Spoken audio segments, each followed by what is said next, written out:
வேலையே பண்ணாம காசு வருமா? ஒண்ணு நம்ம பணக்காரனா நெக்ஸ்ட் இல்ல நம்ம ஒரு பணக்கார பொண்ணை கல்யாணம் பண்ணிருக்கணும். அது எங்க இருக்கு? நம்மள 90% இந்த ரெண்டு கேட்டகரியிலயும் வர மாட்டோம். இப்ப நம்ம என்ன பண்ணோம்?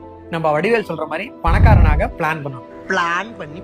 இந்தியா இருக்கிற 90% பீப்புளுக்கு பணத்தை சம்பாதிக்க தெரியும், ஆனா பணத்தை எப்படி ப்ராப்பரா இன்வெஸ்ட் பண்ணணும்னு தெரியாது. ஏன் அப்படின்னா பயம். நம்ம எந்த இன்வெஸ்ட்மெண்ட்ல பண்றது, அது இன்வெஸ்ட்மெண்ட் சேஃபா இருக்குமா, ரிட்டர்ன்ஸ் நமக்கு கிடைக்குமா, கிடைக்காத போகுமா, நம்ம போர்ட்ஃபோலியோ லாஸ் ஆகுமா, நமக்கு ரிஸ்க் எந்த லெவல்ல இருக்கும்னு யாருக்குமே தெரியாது. ஏன்னா நம்மள நிறைய பேருக்கு பினான்சியல் லிட்ரஸியே சுத்தமா கிடையாது. இப்ப உங்க இன்கம்ல வெறும் 20% நீங்க சேவ் பண்ணீங்க அப்படின்னா உங்க லைஃபை 100% சேஃப்கார்ட் பண்ண முடியும். ஃபார் எக்ஸாம்பிள், ரொம்ப சின்ன விஷயம், வெறும் 10,000 ரூபாய் இன்வெஸ்ட்மெண்ட் 10 வருஷம் மட்டும் பண்ணுங்க. அடுத்து ஒரு 10 வருஷம் மட்டும் வெயிட் பண்ணுங்க. அதுக்கப்புறம் every year close to 12 lakh rupee per month, close to 1 lakh rupee நீங்க SWP வித்ட்ரா பண்ணுங்க.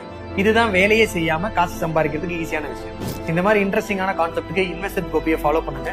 நீங்களும் இந்த மாதிரி மந்த்லி 1 lakh இன்கம் ஜென்ரேட் பண்ணோம் அப்படின்னா நீங்க இன்கம் சொல்லி கமெண்ட் பண்ணுங்க. உங்களுக்கான போர்ட்ஃபோலியோ நாங்க DM பண்ணுவோம்.